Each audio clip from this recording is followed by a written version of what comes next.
Existe mais de um jeito de ser médico veterinário e aqui a gente conversa sobre isso. No episódio de hoje do Papo de Veterinária, eu converso com Hannah Rached, que atua na área de higiene e inspeção de produtos de origem animal e é coordenadora do curso de Medicina Veterinária da Universidade Municipal de São Caetano do Sul, em São Paulo. Nós falamos sobre mercado, formação, atuação profissional, fake news e muito mais. Venha ampliar seus horizontes e saber mais sobre a área de alimentos. Vamos juntos?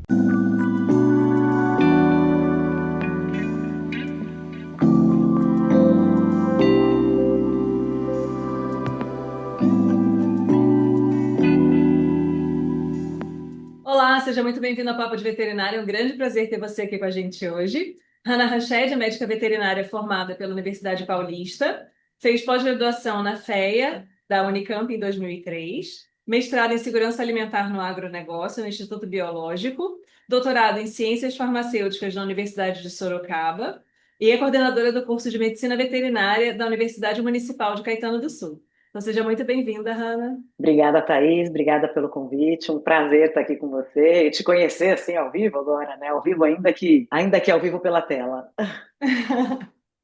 Hannah, quando você pensou em entrar no curso de medicina veterinária, né, quando você estava escolhendo um curso para graduação, o que te motivou a ir para a medicina veterinária? Tá bom, aquela motivação que eu acho que motiva todo mundo, né? Eu costumo brincar com os alunos no primeiro dia de aula e digo assim: quem não gosta de animais, levanta a mão. Aí ninguém levanta, eu digo, ufa, hoje eu não preciso mandar ninguém para casa. Eu sempre gostei do cuidar e sempre fui muito ligada a animais. E de uma maneira até estranha, porque a minha família não tinha esse vínculo tão grande com animais, mas eu sempre tive. Então, eu sempre quis a área de saúde, mas eu não queria lidar com gente. Aquele erro nosso, né, lá do comecinho. Acho que a maioria comete esse erro. Mas eu não fui direto para veterinária, não. Meu pai não deixou. Não, meu pai não deixou. Ele disse que filha dele não ia cuidar de cachorro e gato. E Nossa. aí eu fui fazer administração, fiz 2 anos e meio de administração. Aí um dia eu falei, não, se eu continuar, eu não vou conseguir depois sair desse mundo mais. Aí eu sentei, tive uma conversa com ele falou, tá bom, então presta medicina. Falei, mas é disso que eu tô falando, só que é medicina veterinária. E assim foi. E é interessante você trazer essa história, porque assim, é um histórico que pode acontecer, né? De às vezes a gente ter algum familiar, alguém que não tem esse vínculo, que não tem essa ligação, às vezes não vê essa profissão como interessante para o futuro do filho, né? E acaba, de uma certa maneira, interferindo nessa escolha, mas a gente percebe que a medicina veterinária ela vem como uma paixão muito forte para a maioria das pessoas. Tanto é que é uma profissão que a gente geralmente escolhe na infância, muitas vezes persiste nessa escolha, porque todo mundo, né, a maioria das pessoas, eu acredito, tem essa vinculação com animais, mesmo que não tenha um bichinho dentro de casa, ou que não Uhum. frequente fazenda, enfim, né, que não tenha essa experiência ali vivencial sempre. E aí depois você acaba, né, entendendo que a profissão exige muito mais do que apenas o gostar de animais, né? Hoje eu costumo dizer que o gostar de animais é o primeiro passo, mas é o primeiro, muito primeiro, né? Porque tem tantas coisas envolvidas que só gostar de animais não é suficiente para fazer da gente médico veterinário. E aí, ao longo da graduação, porque você direcionou a sua formação para a área de alimentos, você chegou a trabalhar em áreas clínicas, né, mais diretamente com a saúde animal, ou ao longo da graduação você já começou a direcionar para a área de alimentos? Então, na verdade, todas as áreas clínicas que eu fui tinham bovinos envolvidos. Eu nunca trabalhava com, ou pelo menos equinos. Cães e gatos nunca. Nunca fiz um estágio, nunca fiz nada. Naquela época, os estágios eram só nas férias, né? E durante o semestre do ano a gente não conseguia fazer estágio por ser integral. Mas eu sempre ia para fazendas. Eu sempre fui para o meio do mato. Até o dia que eu conheci na faculdade a tecnologia em inspeção de alimentos. E aí juntaram as duas coisas que eu gostava, assim. Então, juntou a comida, que era uma coisa que para mim sempre foi alimento, que sempre foi uma coisa muito, muito presente na minha vida, uma coisa que eu gosto muito, com os animais de produção, que era o que eu gostava. Aí juntou, casou, foi aquele casamento bonitinho, perfeito, assim, veio junto. Mas ninguém entra na faculdade pensando nisso, né? Muita gente nem sabe que essa área existe. Eu acho que quando eu entrei, nem eu sabia. Esse é um dos aspectos da nossa profissão, né? Existem as áreas mais clássicas, que são as formas como a sociedade enxerga o médico veterinário, então cuidado com a saúde animal, né? Enfim, sempre relacionada à saúde animal especificamente, e as áreas relacionadas à saúde humana e saúde ambiental um pouco menos. Saúde humana, acho que a menor de todas, né? A menos vista, a menos conhecida, Então, inclusive essas disciplinas geralmente elas são mais para o final do curso. Então, o aluno também tem contato de uma maneira relativamente tardia com a área de alimentos, né? Isso é uma coisa que eu tenho visto uma mudança nas grades curriculares. O pessoal tem puxado disciplinas de saúde única, de uma só saúde, mais para meio do curso, pelo menos, justamente por causa disso, porque a pessoa fica o curso inteiro fazendo estágio, estudando para clínica de pequenos ou de grande cirurgia, e de repente você abre o site do CFMV e tem quase 90 áreas diferentes listadas ali, né? Isso é muita coisa para a gente achar que a veterinária se resume à clínica e cirurgia. Mas ela ainda é a carinha da profissão, né? Principalmente, assim, grandes cidades como São Paulo, principalmente pequenos animais, né? Tem muito essa coisa da cara da profissão. E muitas vezes isso acaba sendo uma barreira para o aluno, né? Porque o que eu percebo é que assim, o aluno que entra na medicina veterinária pensando em trabalhar com saúde animal, mas ao longo do curso entende que talvez ele não vá ficar bem nessa área, ele não tem afinidade, ele não gosta, ele acha que ele não vai ter um bom desenvolvimento, às vezes primeiro pensa em abandonar a profissão ao invés de pensar em alguma outra área, entre aspas, menos conhecida da profissão, né? Então, eu acho que tem um pouco desse aspecto, assim, de pessoas que não têm contato com médicos veterinários que atuam em outras áreas, têm um pouco mais de dificuldade de se enxergar trabalhando com aquilo. No canal mesmo, assim, todas as pessoas que eu conheci, né, que eu entrevistei, que trabalhavam na área de alimentos e que já entraram com esse foco, já tinham um pai, uma mãe, alguém que trabalhava na área. Não era aquela coisa da criança que tem contato com bichinho e sonha em ser clínico e depois entende que talvez aquela área não seja bem adequada para ela. Eu acho que a maioria dos meus alunos que entrou com vontade de inspeção já tinha alguma relação com a inspeção, né, prévia à faculdade. Os outros vieram no meio do caminho, entendendo e aprendendo o que era e pegando gosto. Mas é difícil, né? Geralmente numa sala de aula com 60, 70, quando a gente pergunta, assim, dois levantam a mão, três. Uma vez 15 levantaram a mão, eu fotografei e mandei no grupo dos professores. É um marco na minha vida isso. Sim, sensacional. 15 numa turma, nossa, é muita gente. E um relato que eu já ouvi algumas vezes, assim, eu não sei se em algum momento você passou por essa situação, das pessoas que optam por trabalhar nessas áreas que a sociedade não entende como o trabalho do médico veterinário, muitas vezes se sentem um pouco desvalorizadas nesse sentido, porque você fala assim, ah, você faz o quê? Ah, eu sou veterinária. Ah, e tem outras pessoas que falam, não, eu trabalho com alimentos. E a pessoa, oi? Como assim alimento? É a ração de cão e gato que você trabalha? Então as É pessoas isso. não percebem muito, né, o nosso papel nessas áreas. Eu acho que a maior dificuldade delas é entender o valor do papel nessa área. Porque a hora que a gente explica, normalmente quando as pessoas me perguntam assim, ah, que área você trabalha, né? Pequenos ou grandes, né? Sempre assim, pequenos ou grandes. Uhum. Aí eu digo assim, não, eu trabalho com alimentos. Ah, com ração? Digo, não, ração. Pode ser ração de gente. Eu brinco, a pessoa fala, mas como assim ração de gente?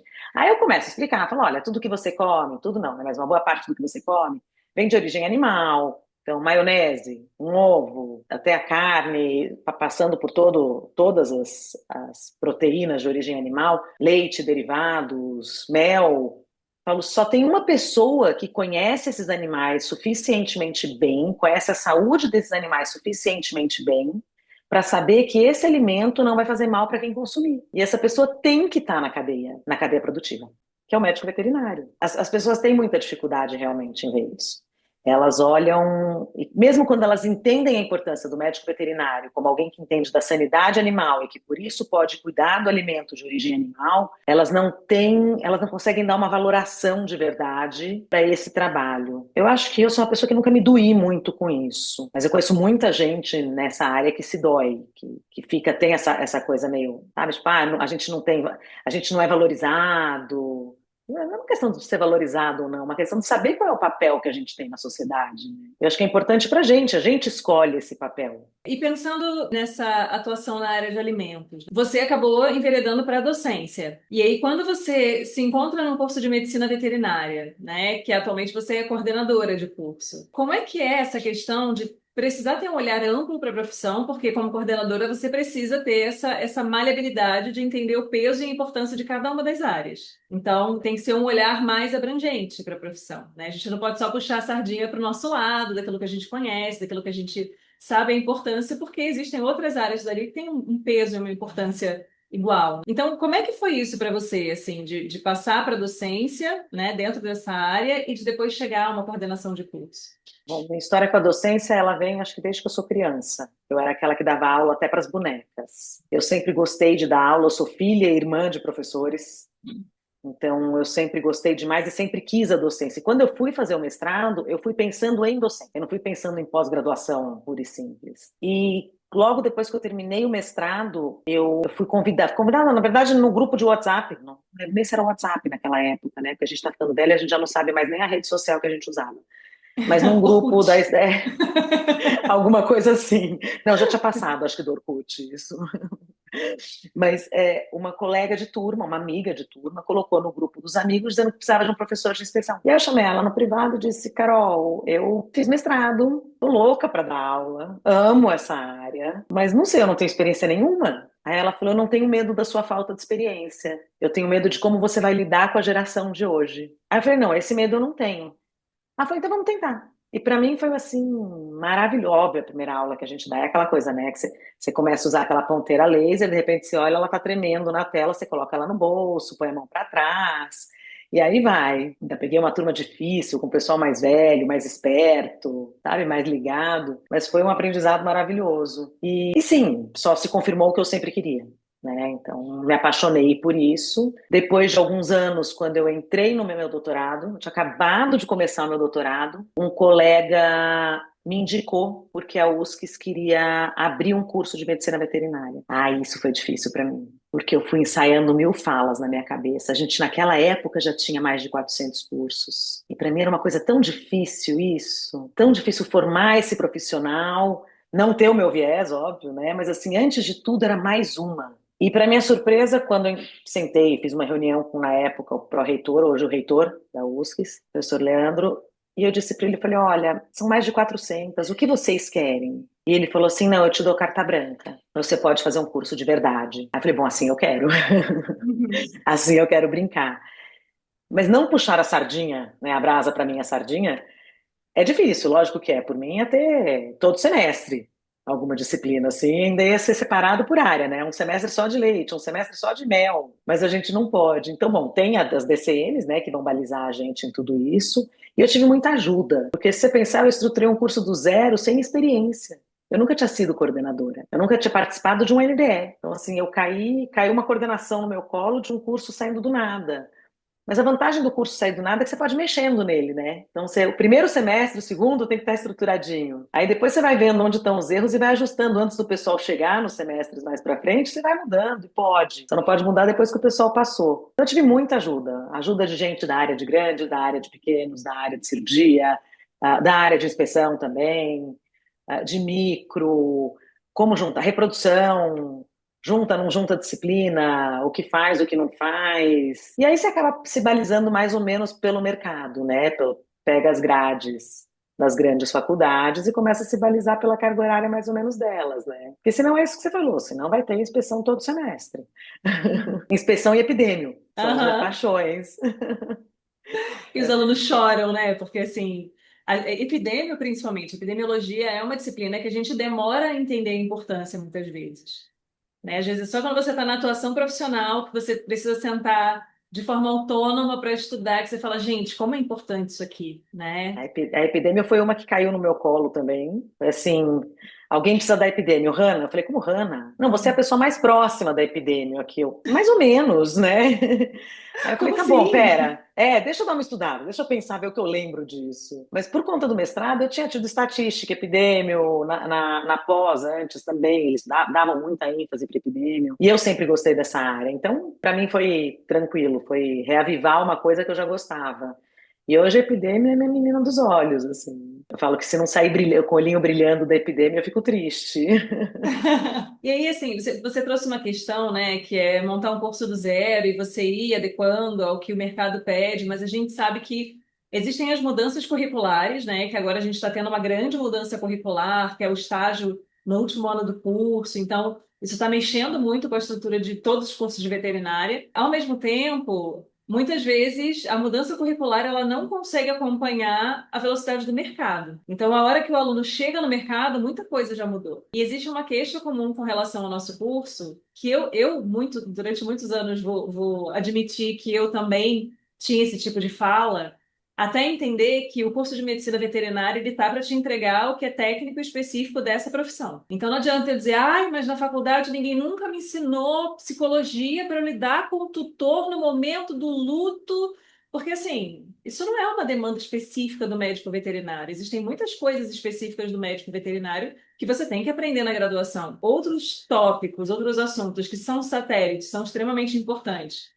mas vão acabar não cabendo nesse currículo, que já tem que deixar algumas coisas da veterinária de fora para poder enxugar e esse curso caber em 5 anos, né? Então, assim, como é que você percebe essa questão das exigências do mercado versus o que a gente consegue entregar enquanto curso de graduação? Quando a gente montou o curso lá atrás, em 2019, para você ter ideia, minha primeira conversa foi em setembro de 19. A nossa DCN atual, essa que um ano de estágio, ela começou em dia 15 de agosto de 2019. Ela foi publicada. Então, assim, tinha acabado de sair e eu olhei para aquilo e falei assim, eu não vou fazer duas matrizes. Eu vou começar direto com a matriz certa. E isso foi um desafio enorme. Falei, quando chegar no estágio, eu me preocupo como vai ser esse estágio, porque também era um outro desafio, né? Tá todo mundo até hoje discutindo isso. Era para ter começado em 2022, oficialmente, né? Essas matrizes para todo mundo. Começou em 23 por conta da pandemia, mas a gente começou do zero com ela. Então, teve um lado mais fácil, que foi essa parte, assim, quando todo mundo começou a pensar em estágio obrigatório, a gente já estava com tudo pronto. Mas, por outro lado, tiraram mais 6 meses, né? Eles já tinham tirado muitas horas das nossas, do mínimo, né, de horas. Já foi, com o tempo, isso já foi sendo cortado. E eu tinha uma fala parecida com a sua, que eu dizia o seguinte, eu dizia, como é que pode faculdade meio período? É um absurdo uma faculdade veterinária em meio período. E aí, um dia, uma colega me disse assim, quanta experiência você teve prática na faculdade? Óbvio, a gente tem aula prática dessa, mas de estar na prática do que você quer. Não, pouca. Eram umas férias, né? Ela falou, então, imagina você poder fazer isso o ano inteiro. Imagina você conseguir fazer a aula de manhã e o teu estágio à tarde. Isso ficou muito rico, mas teve um corte muito grande e a gente tem que fazer as coisas se conversarem mais. Fato é, Thaís, que eu acho que hoje é o seguinte, o conhecimento técnico, ele está aqui, ele está na mão da gente hoje. Ninguém mais precisa saber o formato do aparelho bucal do nematóide. Eu não vejo mais por que a gente ensina isso. Eles têm que saber que tem o aparelho bucal, que eles são diferentes, mas como a gente, que a gente tinha que saber o detalhe do forame, não precisa mais. Isso hoje você consulta. O que precisa é saber onde eu consigo essa informação, como eu processo essa informação, né, como eu destrincho, como eu faço a combinação disso tudo dentro da cabeça e como eu aplico isso na prática. Isso não faz da gente menos técnicos, isso faz da gente menos teóricos. Faz falta em alguns momentos a teoria?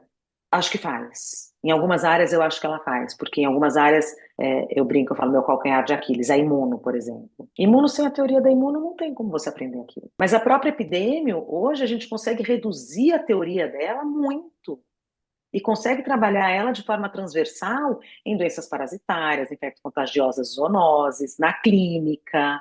A transversalidade hoje, ela é muito maior do que na nossa época. Na nossa época era tudo caixinha, né? Era Sim. caixinha de cada disciplina. Hoje a gente fez uma matriz mais tradicional na USP, então a gente tem os 2 primeiros anos são caixinhas, e a partir do terceiro ano tem que misturar as caixinhas, eu brinco. Eu falo assim, agora pega todas as caixinhas, joga todos os conteúdos numa caixa grande, que agora a gente vai começar a usar tudo junto. É um pouco disso. Nem ao mar, nem à terra, né? Nem misturar demais, como algumas faculdades fazem hoje, que colocam a anatomia com ciências morfológicas, com fisiologia, com patologia, tudo no primeiro semestre, para o sistema. O cara não sabe nem onde é a cabeça, nem onde é o rabo do cachorro. Eles já estão falando de sistema renal. Eu acho que assim também não funciona. Mas também sem tantas caixinhas como a gente tinha. Porque aí você consegue ver ao longo do curso uma visão mais ampla, uma visão, consegue entender um pouco mais o que é uma só saúde e como a gente se insere nela. Eu acho que isso essa nova DCN traz de bacana também para essas matérias. E pensando especificamente na sua área, se você tivesse que nomear 4 pilares da área de alimentos, quais seriam eles? Primeira coisa, acho que conformidade regulatória, né? Eu brinco em aula, digo, eu também não gosto de lei. Se a gente gostasse de lei, a gente faria direito e não veterinária, né? Mas assim, é impossível viver sem saber lei, né? Portaria, instrução normativa, o RISPOA, agora a Anvisa está reformulando toda a legislação dela agora de novo. Eu brinco que o pessoal do Ministério da Agricultura fica lá sentado fazendo instrução normativa nova, porque eu termino de dar uma aula sobre ovos, sai uma nova sobre ovos. Né? Eu digo, então, gente, a semana passada já está defasada. É tudo muito, é tudo muito rápido. Então, eu acho que essa conformidade regulatória ela é importante para todo mundo estar muito atualizado. A questão da saúde pública, né? Eu acho que a gente é uma linha de defesa na questão da zoonose, principalmente no que tange as doenças transmitidas por alimentos, né? Então, assim, se a gente falha, o hospital enche, né? O hospital humano. Então, a gente não pode falhar no que a gente faz. Estudar, sim, na nossa época a gente usava livro, a gente andava com livros. Hoje o livro é só para a gente aprender um pouco de teoria da base, né? A velocidade com que as coisas mudam, o que levava 10 anos para mudar, é assim, eu digo na nossa época, não, mas você é mais nova do que eu, mas na minha época não existia disciplina de biologia molecular. Biomol não existia. Eu falo isso para os alunos, eles falam, não, não, gente, estava começando. A USP estava começando a trabalhar com biomol. Era laboratório que só os professores podiam pôr a mão. O aluno não chegava nem perto. E hoje a gente sai de internet das coisas para IA no estalar de dedos. Hoje a gente está dando aula de como montar artigo científico usando a IA sem perder a ética. Quer dizer, tudo muito rápido. E falando em ética, eu acho que seria o quarto pilar, né? A questão da ética. Eu sou uma pessoa muito rígida, muito assim, de moral e eticamente, então já tive muita dificuldade por conta disso, já arrumei muita confusão por conta disso. Não me arrependo das minhas confusões. Só que eu costumo dizer que na medicina veterinária, isso não só, eu acho que esse não é só um pilar para a área de alimentos, mas eu acho que é para toda a medicina veterinária. Diploma de médico veterinário, eu costumo dizer que é um porte de arma. Ele te dá direito a um bisturi, ele te dá direito ao uso de drogas controladas, e ele te dá direito a uma coisa que nenhuma outra profissão da saúde tem, que é o direito de tirar uma vida. Nós somos a única profissão que temos esse direito. Então, se a gente não tiver muita ética, mas muita, a gente não consegue exercer essa profissão de uma maneira integral como ela tem que ser, né? Sem escorregar. Então, é uma coisa que para mim esse eu acho que é um dos pilares da profissão, não só da área de alimentos. Pensando, nessa questão que a gente já comentou, né, que muitas pessoas não entendem o trabalho do médico veterinário na área de alimentos, o que que a gente está fazendo lá e qual é a importância desse trabalho. Como é que você explica para as pessoas de uma maneira clara o que que é o trabalho do médico veterinário na área de alimentos? Foi aquilo que a gente falou no começo, né? Eu costumo brincar dizer assim, você não come produtos de origem animal? Porque a primeira fala é aquela, né? Cachorro, pequenos ou grandes? Não, alimentos. A ração? Não. Ração de gente. Ração de gente? Aí, assim, para os mais velhos, tem uma brincadeira que eu falo assim: lembra do Linneu da Grande Família? Mas eles têm que ser um pouquinho mais velhos, jovens já não sabem quem é o Linneu, né? Porque ele era um fiscal da vigilância sanitária. E eu costumo dizer assim: a única pessoa que pode impedir você de ter uma doença, de contrair uma doença através de um alimento, sou eu. As pessoas olham com uma cara assim.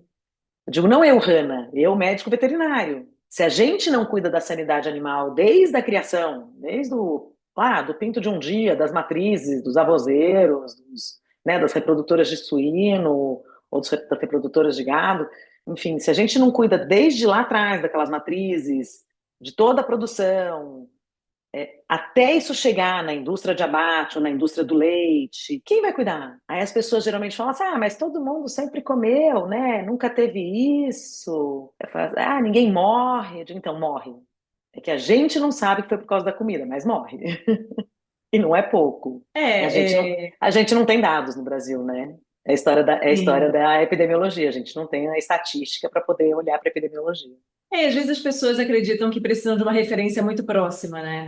Meu avô não morreu, minha avó não morreu, então é isso, então ninguém vai morrer, né? De uma É, intoxicação alimentar. Por outro lado, a gente vê bastante na mídia, né?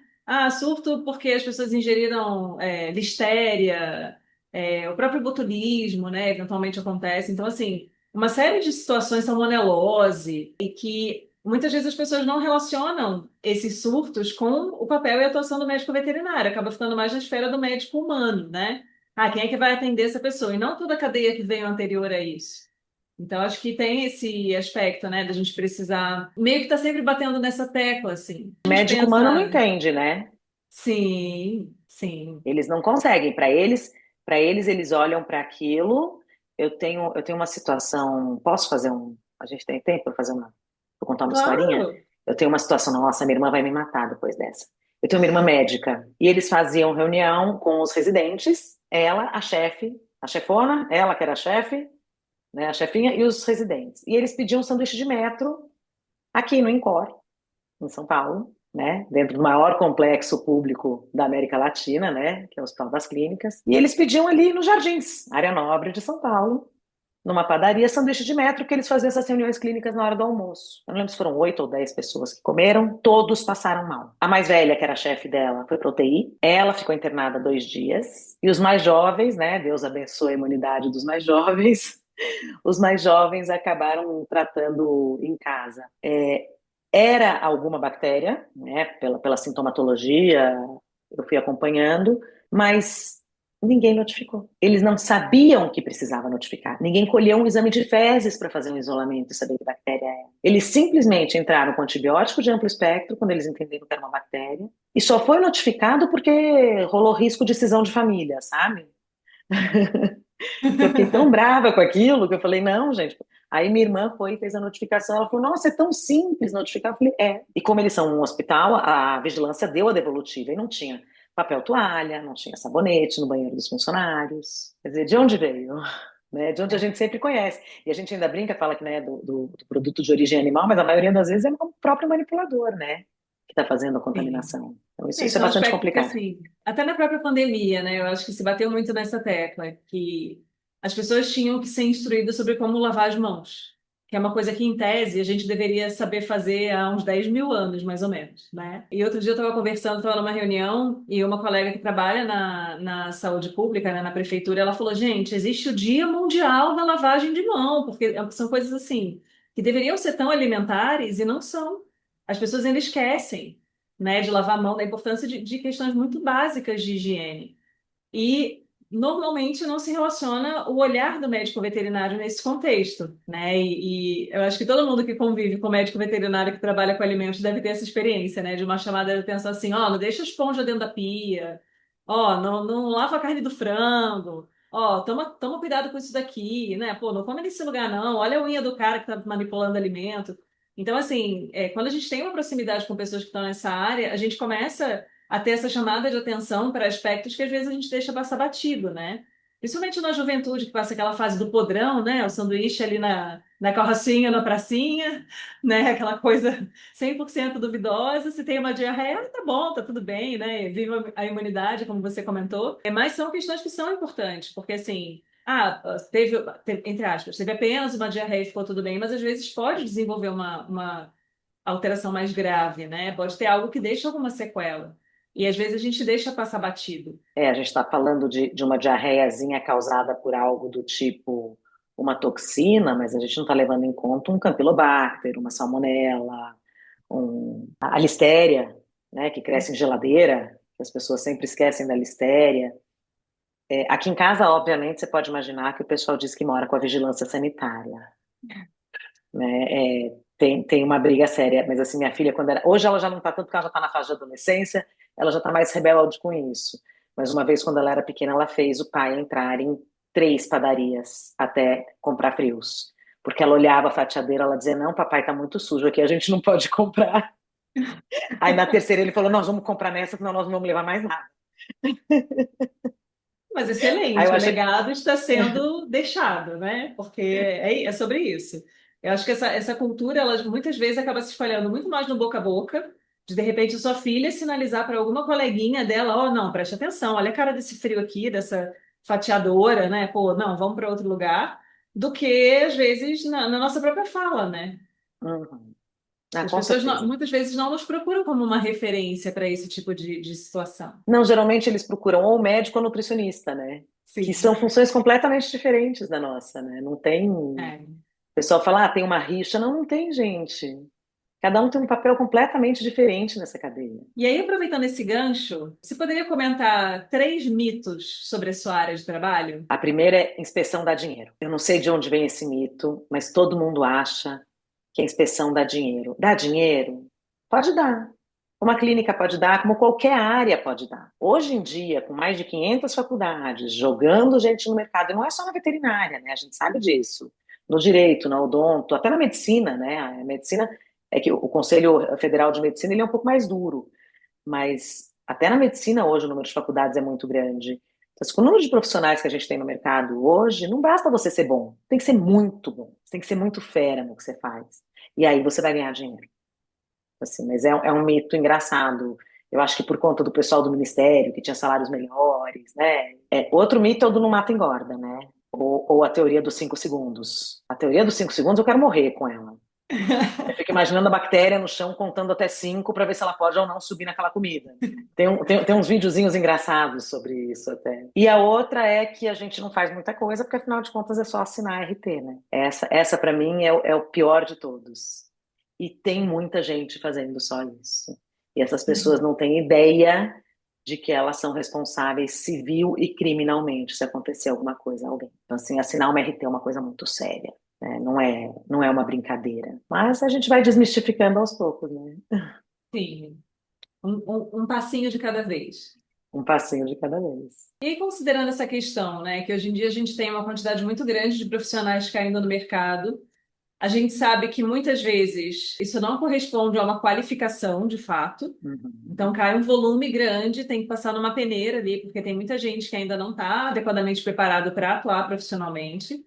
Tem questões de ética, enfim, uma série de esferas aí que a gente poderia ficar aqui pontuando longamente. Mas, de toda forma, eu acho que uma expectativa muito grande do aluno, né, uma insegurança também, é a questão de mercado. Ah, beleza, eu gostei dessa área, eu vou me dedicar, eu vou fazer estágio, vou correr atrás, né? Talvez fazer uma especialização, enfim. Mas vai ter um mercado para eu trabalhar? Ou existem mercados que já estão excessivamente saturados, que talvez o ideal fosse o menor número possível de pessoas terem esse olhar e esse desejo de trabalhar na área? Como é que você vê isso na área de alimentos? Então, na verdade, a área de alimentos hoje está abrindo o mercado, né? Ela está abrindo com a mudança da inspeção, que a gente apelidou de terceirização da inspeção, né? Mas não é exatamente isso, mas com a possibilidade de quem faz a inspeção no dia a dia, né? De quem cuida na indústria no dia a dia, não ser um veterinário concursado e o pessoal do Ministério, principalmente o Ministério, né? Principalmente ligado ao CIF, eles fazerem só um controle periódico, isso abriu muita porta. Mas o problema é que falta gente capacitada. Assim, as pessoas acham que elas sabem, porque elas tiveram isso na faculdade, elas sabem do que se trata. Eu estudo até hoje. E continuo estudando e cada vez aprendo mais. O mercado hoje, ele não quer só esse conteúdo. Assim, você estuda, precisa desse conteúdo, mas ele quer gente que conheça esse trabalho mais a fundo. Ele quer alguém que tenha uma visão sistêmica da cadeia. Então, você tem que entender de logística, você tem que entender de marketing. Não adianta eu ter a melhor carne do mundo se a minha logística é ruim. Uma das coisas mais difíceis no Brasil hoje é a cadeia do frio. A gente continua transportando tudo em caminhão. Um país desse tamanho é um absurdo.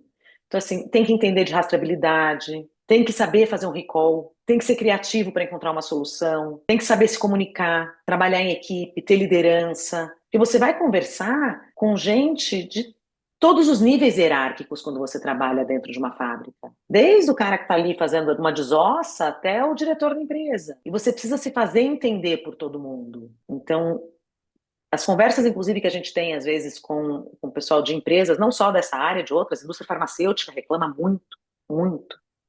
Eles falam que o pessoal chega muito bom tecnicamente lá, mas que não sabe ouvir um não, mas que não sabe lidar com a frustração. Então, eu acho que as tais das soft skills, né, que se fala tanto, hoje, cada vez mais, elas são o maior diferencial, porque estudar todo mundo pode. Agora, esse tipo de habilidade desenvolve quem quer. E aí, pensando nesse aspecto, o que que você percebe assim que dentro de um ambiente de mercado diferencia um profissional comum de um profissional excelente? Bom, primeira coisa, conhecimento diferencia, né? Assim, microbiologia na área de alimentos. A gente tem que saber microbiologia como se a nossa vida dependesse disso.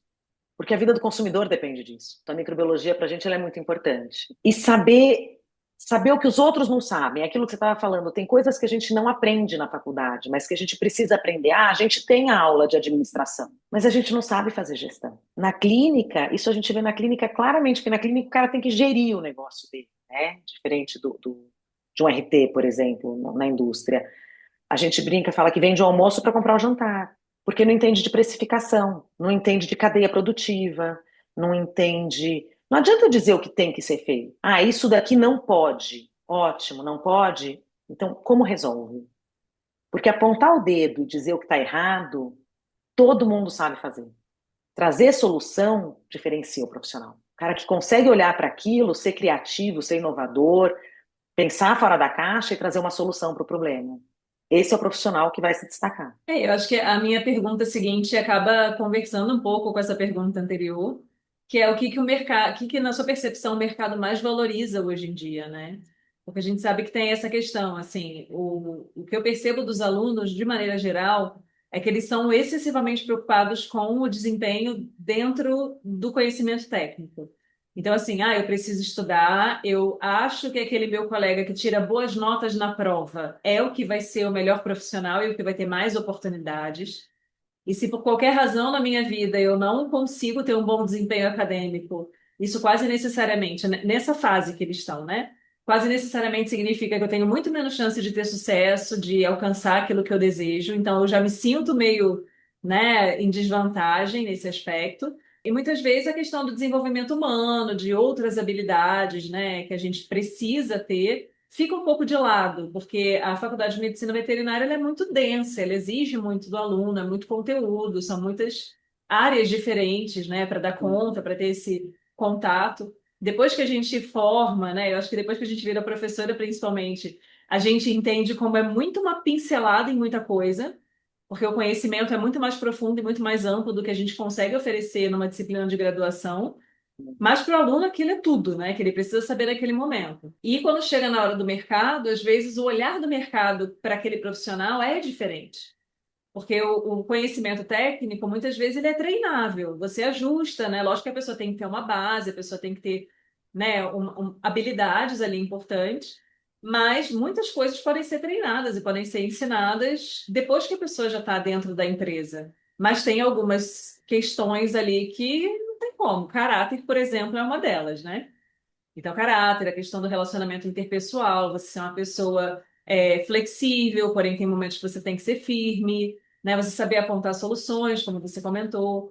Então, assim, o que que você percebe que o mercado busca nos profissionais de hoje em dia? Eu acho que é um pouco mais isso, né? Não é só o conhecimento técnico. Eu acho que, primeira coisa, é alguém que saiba se comunicar. Uma das coisas mais difíceis que tem hoje é comunicação. Principalmente essa geração que está agora na faculdade, que, aliás, já que já está e que está entrando, eles tiveram uma perda de socialização com 2 anos de pandemia muito grande. Então, eles chegam hoje, eu não sei se você tem essa sensação, mas eu tenho às vezes a sensação de que eu estou no ensino médio, porque eles montam um grupo de trabalho e depois eles falam, professora, o fulaninho não está fazendo. Eu digo, mas você escolheu o fulaninho para o seu grupo. Vai lá e resolve. Mas, então vou ter que fazer o trabalho dele. Aí eles sempre dão essa, né? E eu adoro essa deixa, porque eu digo, pode ser que você possa fazer o trabalho dele sim por ele. Ele pode tirar. Não é justo. Eu falo, pois é. Então, agora na sua vida você vai ter que escolher, na sua vida profissional, porque vai ter um monte de fulaninho na sua vida profissional que vai sentar e vai deixar você fazer o trabalho. Aí cabe a você motivar, liderar, trazer a tua equipe junto, saber se comunicar para você fazer o fulaninho trabalhar com você e saber tirar dele o que ele tem de bom. Porque às vezes você quer colocar ele para fazer a apresentação do trabalho, mas é uma pessoa extremamente tímida. Então, o que que ele sabe fazer de bom? Tem muita gente que fala, Thaís, educadores, inclusive, falam que se a pessoa tem uma habilidade muito grande, por exemplo, em matemática, então você tem que forçar a barra no português. Eu não concordo. Eu acho que você tem que apertar ela na matemática, se ela é boa. Que ela vai ser muito boa em alguma coisa. E o português, ela pode ser normal. Não que a gente tenha que negligenciar. Na veterinária, pelo curso ser tão amplo, eu acho que é isso. A gente tem que apertar aquele aluno na área que ele quer mais do que os outros. E nessas habilidades que o mercado pede hoje, a gente tem que apertar o curso inteiro. E a gente tem feito muito isso. Imagino que vocês também. Porque senão eles acabam saindo, que é isso. Ótimos teóricos, né? Tecnicamente eles sabem muita coisa, mas eles assim, se eu pudesse dizer alguma coisa para um aluno, vai fazer estágio numa graxaria. Se você conseguir trabalhar numa graxaria, você consegue trabalhar em qualquer lugar. Porque aquilo é sujo, é fedido, as pessoas não são educadas, é perigoso. Então vai para a graxaria. De lá você consegue trabalhar em qualquer lugar na área de alimentos. E aproveitando esse gancho, então, se um aluno te procura e fala, professora, eu quero trabalhar com alimentos, o que que você recomenda para esse aluno? Né? Para onde você ajuda ele a olhar que talvez dentro dessa correria, dessa grade da graduação, talvez ele não tenha muito essa percepção? Bom, eu costumo começar pelo lado ruim, sabe aquela coisa, tem uma notícia boa e uma ruim, eu sempre começo pela. Então eu costumo começar pelo lado difícil da profissão, porque todo mundo, né, aquelas lendas urbanas, né? Ah, quem trabalha com inspeção ganha bem. Mas ninguém viu que ele acordou às 4 da manhã, porque às 5 a bate começa. Muitas vezes numa câmara fria, ou numa câmara de congelamento, que ele tem que ficar entrando e saindo a -18, entrando numa câmara fria mais ou menos a 0 grau, separando carcaça, avaliando carcaça, com aquele cheiro de sangue, com o piso escorregadio. Quer dizer, tem um lado feio, principalmente na área de abate, mas eu costumo dizer para eles, vai para conhecer, vai viver isso, porque quem gosta, tudo isso a pessoa consegue superar, mas tem que gostar muito dessa área, porque ela não é bonitinha. O pessoal imagina aquela coisa do ficar no restaurante, né, ou no supermercado, mas não é o mercado do veterinário 100% esse. O nosso mercado está muito mais dentro da indústria, assim, acho que essa é a primeira coisa. A segunda coisa é aprenda a se comunicar, era o que eu estava falando até agora. A comunicação é responsabilidade do comunicador. E se você não faz o seu time te entender, a culpa é sua, não é deles. Você tem que adaptar. É como a gente em sala de aula. Se o aluno não entende o que a gente fala, a culpa é nossa, não é do aluno. Um aluno, ok, mas uma sala inteira não entende a gente está se comunicando mal com esses alunos. E a outra coisa é que segurança de alimentos não é um departamento dentro da indústria. Ou todo mundo na indústria acredita nela, ou você vai passar o resto da vida lutando, remando contra uma maré. Então, assim, você precisa convencer todo mundo dentro daquela indústria da importância do que você está fazendo.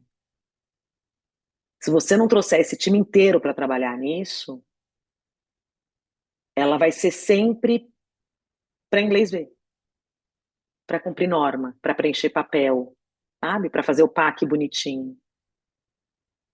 E ela nunca vai ser de verdade, ela nunca vai ser sistêmica. Ela precisa ser sistêmica. E aí, pensando em tudo que você já viveu dentro da profissão, dentro da medicina veterinária, eu não sei como é que isso é para você, assim, mas em vários momentos eu descobri coisas ou, né, conversando com colegas, tive acesso a informações que eu pensei, nossa, gente, isso é algo que todo mundo deveria saber. O que que você sabe hoje sobre a medicina veterinária que você acha que todo mundo deveria saber? Nossa, a gente tem quantas horas?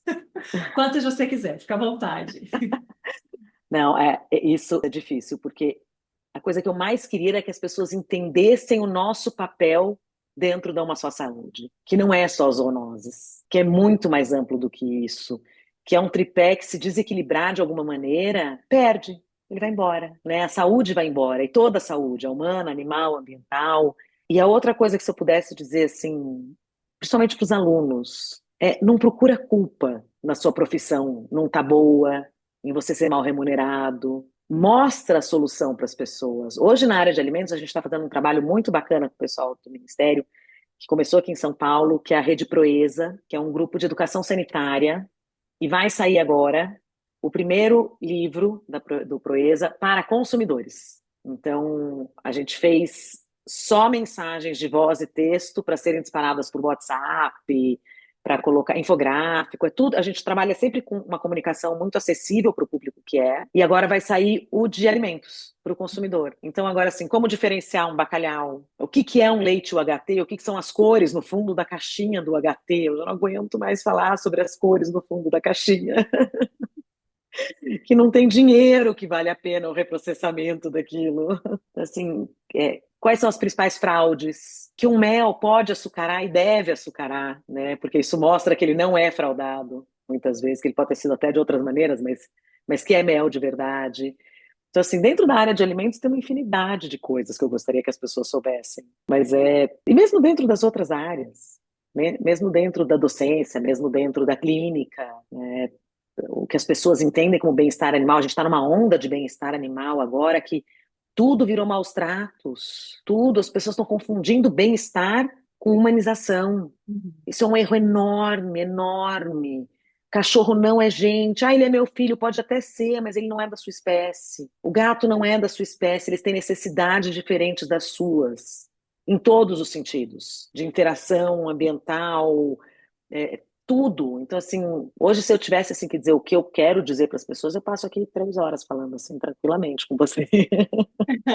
Não, mas é isso, assim, eu acho que a gente está numa era, né, que é o que você falou, a informação está na palma da mão. Então, assim, as pessoas têm como acessar informação importante, de qualidade, mas nem todo mundo sabe fazer essa curadoria de informação, nem todo mundo sabe buscar uma fonte confiável, nem todo mundo sabe separar o que que é aquela lenda do WhatsApp que a gente brinca, né, que é a sua avó, que é a sua tia caiu lá na fake news do WhatsApp. E isso com a inteligência artificial, né, com a qualidade dos vídeos que estão sendo gerados, está cada vez mais complicado. Tem momentos que até eu olho um vídeo e falo, gente, por um detalhe mínimo, eu entendi que isso aqui é um vídeo de inteligência artificial, mas vai chegar um momento em que isso não vai ser mais identificável de uma maneira, né, mais imediata. E eu acho que existe um pouco dessa dificuldade da curadoria de informação, das pessoas terem uma fonte confiável. E o que eu percebo hoje em dia é que com essa popularização de influenciadores, né, de pessoas que às vezes em termos de marketing se vendem muito bem, mas dentro da academia a gente vê muito isso, né? Qualquer professor que um aluno vier falar, ah, professor, eu sigo esse influenciador aqui, olha que legal esse conteúdo. 99% das vezes a gente vai olhar e vai falar, gente, pelo amor de Deus, não considere isso que está sendo feito ou dito, isso está muito errado tecnicamente. E aí existe essa difusão, né, de uma informação que cola nas pessoas, elas adotam aquilo como verdade, mas a gente sabe que está muito longe de ser o ideal. Então eu acho que falta muito essa questão da referência confiável, assim. E a maioria E o das pessoas às pior, vezes não pensa, né, em buscar uma informação num site do Ministério, por exemplo, num site do governo, no órgão governamental, que tem pessoas qualificadas ali que trabalham para isso o tempo todo. As pessoas às vezes vão preferir jogar no Google e a primeira página que abrir, que às vezes é impulsionada, às vezes é propaganda paga, né? A pessoa vai olhar, nossa, que incrível, olha que estética linda desse vídeo. E aí aquilo passa a ser verdade, assim. Então, eu acho que é bem complicado, né? Uma coisa que eu vi muito com relação a alimentos foi essa última onda de vídeos virais que a inteligência artificial fazia a couve falando, o brócolis falando, a carne falando. E aí é muito apelativo esteticamente, né? Você vê aquele bonequinho, né, gesticulando, às vezes com aquelas emoções, já com raiva, com revolta, falando. Mas você vê o que de fato está sendo dito ali e fala, gente, não é nada disso. E isso espalha, assim, feito um rastilho de pólvora, né? Isso cola muito nas pessoas. Então, acho que hoje em dia a complexidade maior é essa, né? Das pessoas entenderem a necessidade de uma fonte confiável de informação. Não é porque é bonito esteticamente, tem um apelo visual que necessariamente é verdade, assim. e você sabe que às vezes não é só o apelo visual. Eu já tive uma situação com um médico em rede social, falando de leite, fazendo uma baita confusão entre lactose e caseína. Então, assim, ele era cirurgião plástico, e aí, no meio da confusão toda, eu falei: olha, não é bem assim, a produção de leite não é mais assim, como você está imaginando, talvez você tenha uma visão, de como era. Eu vi que você trabalha em São Paulo e na Bahia, e eu tenho certeza que nos dois estados eu consigo um colega para te levar quando você puder numa fazenda de gado de leite, para você ver como é a produção. Sabe o que ele falou para mim? Eu não preciso disso. Deus. Um médico, entendeu? Então, assim, muitas vezes não é o vídeo por IA, que às vezes eu Uhum. nem percebo que é IA. Minha filha que fala, ai mãe, isso é IA, e eu não percebo. Às vezes não é IA, não é, animação bonitinha. Às vezes é um influencer que tem um título de nutricionista, de médico, de personal trainer, né, de educador físico. São pessoas despreparadas que vendem coisas que são, para quem tem o conhecimento técnico, aquilo é tão bizarro, é tão absurdo. Mas eu tenho a impressão que isso está mudando, sabia? Principalmente na área de alimentos. O que eu tenho visto de ex-veganos é uma coisa absurda, absurda. Ah, A gente teve uma onda muito grande de veganismo, né? E eu sim. sempre digo em aula, eu sempre pergunto se a gente tem algum vegano ou vegetariano, antes de começar a disciplina. E quando eles dizem, quando tem vegano, eu só digo assim, você tem acompanhamento por um nutrólogo? Porque existem coisas que você não vai ter em biodisponibilidade, ou em quantidade suficiente nos vegetais como você tem num produto de origem animal. Como o que você quiser, mas tenha um acompanhamento profissional sério, né? E o que eu tenho visto hoje é que a maioria está deixando de ser. Teve problema de desnutrição, teve problema de não conseguir ganhar massa por falta de proteína. Aí o pessoal não quer comer nada dessas coisas e vai tomar whey protein. Uhum. Não é por Que é o nada, quê? né? Que é o Que não quê, é por... whey? Não, que além de ser proteína de leite, é a proteína da sobra, da sobra, da sobra da produção do leite, Uhum. né? É o que ia ser jogado fora que eles falaram, opa, dá para monetizar com isso daqui. Então, assim, hoje tem muito isso, muito difícil combater fake news e muito difícil combater velhos conceitos, tipo o queijo rendadinho. Até hoje eu vejo gente, bem, em Minas é um lugar clássico. Você entra no mercado municipal de Minas, o cara pede aquele mais furadinho que tiver. Uhum. Dá até taquicardia quando a gente escuta aquilo, né? Aí você fala, você tem que se controlar, você não pode ser assim. Eu tive uma situação um ano e pouquinho atrás desse também. Olha, seu tio comprou esse queijo na feira, maravilhoso, uma delícia. Olha quantos furinhos. Eu falei que para cada furinho, milhões de coliformes, né? E aí a gente vai ter que explicar, ó. Basicamente é o quê? Tem cocô no leite que fez esse queijo aqui. Então, assim, não coma, Mas né? alguém deixou de comer? Porque aqui na minha casa Deixou, não adianta deixou. Eles nada. jogaram Não, aqui fora. não. Eu Não, achei aqui uma na minha casa situação eles única, continuam. assim. Porque Eu geralmente acho é que eu vou isso. Ah, trazer mas já você comi para cá. metade. Já comi metade, não passei mal, tá tudo bem. O sistema imune tá em dia, né? Joinha, assim, ó. É isso. As É. pessoas perguntam, eu falo, gente, se você soubesse a quantidade de unidades formadoras de colônia, por exemplo, de uma salmonela, que precisa passar pelo ácido do seu estômago para sobreviver e te causar uma doença, agradeçam que existe uma série de mecanismos, além do sistema imune, né, direto, que faz com que a gente não morra a qualquer infecção, mas assim, mata, né, brucelose super negligenciada. Sim. Leite cru, você no interior sabe mais do que ninguém. Leite cru na É. vaca já tira na caneca com Toddy dentro, né? Com Nescau dentro da caneca. Sim, aham, com certeza. E aquela coisa assim que a gente fala às vezes, né? Eu acho que o que cansa mais quando a gente tem esse papel de difusão, de conhecimento, de informação, é que a gente fica sempre batendo nas mesmas teclas, assim. E existem coisas que têm um nível de ignorância que você não vai alcançar. Porque por mais que você traga uma informação, que você tente mastigar e comunicar da melhor maneira possível e esclarecer para a pessoa, é a opção de cada um, assim. Então, o cara que quer comer o queijo furadinho, o cara que quer ir lá pegar encher a caneca direto do teto da vaca, porque ele acha que isso é natural e saudável e maravilhoso, é o risco que ele está assumindo correr, assim, né? A gente tem como difundir essa informação, como divulgar essa informação, mas o que a pessoa vai fazer a partir daquilo é com ela. Não, e é exatamente isso que você falou. Não adianta, não adianta. A gente fez uma ação uma vez de extensão falando sobre as cores da caixinha. E um senhor ficou lá 10 minutos com as alunas explicando das cores, no fundo, né, da marca. Ah, entendi, mas eu vou continuar não comprando o que tiver essa marca no fundo da caixinha. Tá bom, é a sua escolha. O que eu vou fazer? Sim. Eu acho que é um pouco parte, assim, né, dessa construção de resiliência, né, da gente entender que o nosso papel vai até um certo ponto, dali para frente é cada um por si, assim, as pessoas tendo a possibilidade do acesso, né, não sendo negadas informações importantes e verdadeiras e necessárias, enfim, né, a gente vai até um certo ponto, dali para frente cada um escolhe o caminho que quer tomar, assim. Mas esse movimento que você comentou, né, de rede social também é muito interessante e frustrante de ver, né, essas pessoas porque tem um pouco disso, assim, essa parte que me irrita no marketing, que é a opinião mais disruptiva ou mais polêmica, é a que atrai mais interação em rede social. Então é aquele cara que chega e diz, porque o leite é inflamatório e quem toma leite vai morrer. Blá, blá. E aí as pessoas, né, que se conectam com aquilo, ou entram para bater boca e dizer que não é, ou entram para dizer, nossa, é isso aí, meu Deus, sempre soube que eu, né? Nunca fui o meu melhor potencial porque eu tomo leite. E aí a gente vai entrando nessas esferas, assim, né? E é difícil combater, né? Esse tipo de fala, assim, esse tipo de E eles vêm com argumentos bandeira. que parecem fazer sentido, né? Pior é isso, porque aí eles falam assim: nós somos o único animal que toma leite depois de adulto. Sim, porque a gente aprendeu a fazer ordenha. Os outros não aprenderam, porque senão eles Aham, também tomariam leite, né? sim. Então, assim, eles usam alguns argumentos que se a pessoa não tiver um pouquinho mais de conhecimento, e mesmo quando tem muito isso. É isso que você falou, quanto mais disruptivo, quanto mais. E o mundo está nessa polarização, né? Então, quanto mais bradado e mais Uhum. né, aquela coisa Polêmico. mais polêmica, as pessoas gostam daquilo. e se envolve com aquilo, tenta postar um conteúdo de qualidade bom, vê quantos views você vai ter. Agora posta uma coisa horrorosa, né? É, Todo mundo assiste. sim.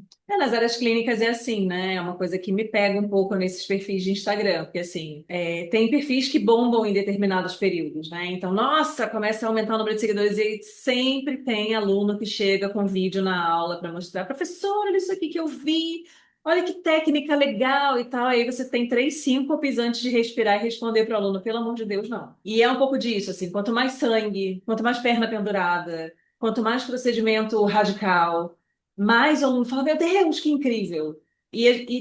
Inclusive, é proibido pelo conselho esse tipo de divulgação em muitos aspectos, né? Então, assim, a gente, quando joga algo em rede social, a gente não tem como modular o alcance que isso vai ter, porque não vai para um público específico, né? Geralmente a gente não fecha, só vai me seguir quem é da medicina veterinária. Pode ser uma pessoa aleatória ali que acha que você postar um vídeo de uma cirurgia, de uma técnica, você está praticamente ensinando como se fosse quase trocar uma torneira. Então, assim, nossa, você veja um tutorial no YouTube sobre como trocar uma torneira, você vê um tutorial, né, ou um vídeo mostrando uma cirurgia, não, dá para fazer também, né? Eu tenho isso aqui, esse material em casa. Então, assim, esses aspectos são muito presentes, né, no dia a dia, assim. Eu acho que essas referências para os alunos da graduação às vezes são muito ruins e eu entendo que muitas vezes existe uma perda dessa busca do professor como fonte de referência, né? Eu acho que antigamente, assim, quando eu estava na graduação, tinha um pouco disso. Nossa, olha só, eu tenho aula com esse professor que é autor desse livro. Ai, o cara é referência na área, que incrível. Hoje em dia eles nem sabem quem é, não estão nem aí. É muito estranho isso, assim. Às vezes a gente comenta, quando a Sim. gente passa a bibliografia, a gente diz, tá vendo esse aqui? Foi meu professor. Aí a pessoa fala, nossa. Mas assim, eles têm uma ruptura quando eles entram na graduação com os livros. Você já reparou nisso? Eu não sei se eles usaram livros demais até o ensino médio, mas eles têm tido uma ruptura com os livros. Eles não Uhum. andam. A gente andava com aquele monte de livro, a gente tinha até orgulho, né, de carregar aquele Guyton Sim. com quase 1.500 páginas para estudar fisiologia. Eles não fazem mais isso. Eles procuram na Uhum. internet. Não que a internet não esteja para facilitar, mas você não vai ter a mesma qualidade de um Guyton ou de um outro livro de fisiologia animal, que na época que eu fiz não tinha fisiologia animal, só tinha livro de fisiologia humana, a gente estudava pela comparada. Aham. Não tem uma qualidade de um livro desses disponível. Não sei se é pago, de graça não tem. Então, assim, é isso que eles não entendem, né? É isso que eles acham que se perguntar para IA vai ajudar e vai resolver. Não vai. Isso é uma questão bem importante. E, Hanna, se você tivesse a possibilidade de voltar para quando você era uma estudante de medicina veterinária, você teria alguma mensagem para dar para Hanna, estudante de medicina veterinária? Teria. Nada é inútil. Se a disciplina está na sua grade, ela tem alguma utilidade para a sua vida profissional. Ou, se não na área que você vai atuar, pelo menos na formação do seu raciocínio. Para você desenvolver um raciocínio diferente, para conseguir pensar fora da caixa. É que nem o pessoal brinca, né? Fala, para que você aprende fórmula de Bhaskara? Você nunca mais vai usar isso na vida. Não, isso destrava coisas no seu cérebro. Destrava mecanismos de raciocínio diferentes.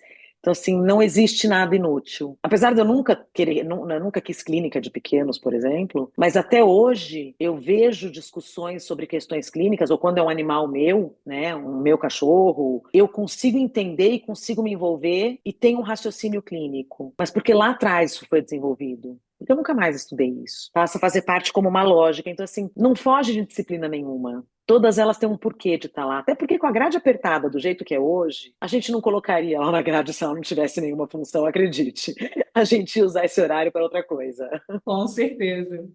né? E tem alguma situação assim que foi marcante profissionalmente para você, desafiadora, curiosa, esquisita, alguma assim que toda vez que você tem oportunidade você conta para alguém? Eu tive uma não na inspeção, eu tive uma na docência, que foi a pandemia. Eu acho Hum. que essa foi desafiadora para a maioria das pessoas, mas para mim ela teve um quê especial, porque foi o ano que o curso abriu. Um mês e meio de aula e teve o lockdown. E eu tinha 60 alunos que eu tinha que fazer esperar 15 dias para poder implementar um sistema e fazer uma coisa que a gente nunca tinha feito na vida. Que é isso, né? Que era a tal da aula síncrona, que foi um nome inventado na pandemia, inclusive. Não existia isso. Não era um formato que existia. Existia uma reunião, podia ter uma Uhum. reunião online, mas aula síncrona, isso nunca existiu. E eu brinco, quando eu voltei, eu dizia assim: quem era a bolinha que tinha RS? Ah, Porque não tinha nem foto, né? Eram bolinhas com Sim. letras na tela da gente, era só isso. E ensinar, e os alunos diziam assim, você faz pausas muito longas. Eu dizia para ver se alguém abre o microfone e fala comigo. Eu acho que assim, nada foi mais desafiador. Tem coisas muito curiosas tanto na docência como na área de qualidade, mas assim, eu acho que nada foi mais desafiador do que a pandemia para um professor. Porque foi uma coisa que a gente nunca imaginou que fosse viver. Foi uma coisa que trouxe, a gente teve que se reinventar. E por melhor que fosse a nossa aula online, a gente estava achando a aula uma droga.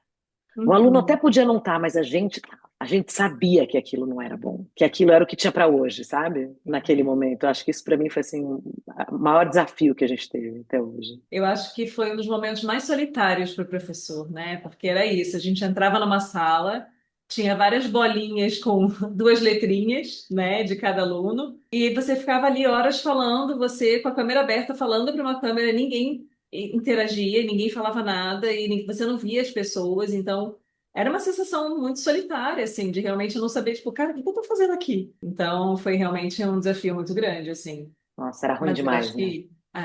Mas eu acho que assim, abriu portas importantes também, né? Até para a Sim. gente entender o que cabe e o que não cabe no ensino, o que é interessante e o que não é. Porque aí a gente foi obrigado a viver isso, né? Então teve muito, muito escapatória, assim. Mas realmente foi uma construção importante, né? A gente se reinventou, né? Acho que houve uma reinvenção e uma repadronização do ensino muito grande, né? Sim. Tentaram depois usar isso de Uhum. uma maneira maior e já estão vendo que não dá certo. Quem estava fazendo isso voltou atrás. Então tudo tem bom e ruim, Uhum. né? Tudo tem o lado bom e o lado ruim. E, Hannah, considerando que a vida não é só trabalho, né? A gente sabe que a gente se dedica muito, a gente, como professor, como coordenador de curso, né? Eu acho que a gente é muito consumido por trabalho em horas diversas do dia, em finais de semana, feriados, noites e dias. Mas a gente precisa encontrar esses espaços de vida, vida social, de hobby, de prazer, de alegria. Vou te fazer algumas perguntas relacionadas a questões mais pessoais mesmo. Então, assim, você tem algum hobby? Eu gosto de cozinhar. É um excelente hobby, inclusive para os convidados. Tô muito dentro da minha área, né? E eu gosto de ficar. Eu tenho um lado assim, acho que a gente lida com muita gente o dia inteiro. Então eu gosto de alguns momentos de solitude, né? Que é Uhum. assim, assistir uma série com os meus cachorros no meu pé, assim, meus dois monstrinhos comigo, assim, eu deixo eles entrarem em casa de fim de semana, aí eles entram na cozinha. Não conta pra ninguém, tá? Fica aqui só entre a gente essa parte. Eles entram a pé na cozinha. Fim de semana Aham. eles têm acesso livre, só no fim de semana. Mas assim, ficar assistindo uma TVzinha, um seriado, alguma coisa assim, com eles no meu É. pezinho e cozinhar. Cozinhar para quem eu amo, sabe assim? Fazer comida Aham. com amor. Cozinhar é um ato de amor, né? Muito. E tem algum livro técnico, assim, que seja uma grande bíblia para você, uma grande referência? Tão difícil isso na minha área, porque eles estão muito separados por área. Né? Então, tem Uhum. livros bons de leite, livros bons de carne, livros bons de pescado, de microbiologia. Mas eu acho que o livro dos germanos, né, da Isabel e do marido, que são daí, né? Não, são de Botucatu. Não são daqui, não. Não. Não, são de Botucatu, então. Uhum. Que é o Higiene e Vigilância Sanitária dos Alimentos, eu acho ele uma referência. E qual é o profissional, assim, que te inspira? Nossa, gente. Não Deve ter uma posso falar lista, isso. né? Então, é tão injusto isso. Que tem tanta gente que eu aprendo todo dia, o dia inteiro. Nossa, que foram meus professores, que hoje trabalham comigo. Eu tenho Uhum. ex-professores que hoje são professores dentro do meu colegiado. Isso é uma troca maravilhosa, que me inspiram a beça. Mas tem uma pessoa que para mim foi especial, que foi uma colega de turma e que era coordenadora quando eu comecei a dar aula, foi quem me levou para a docência.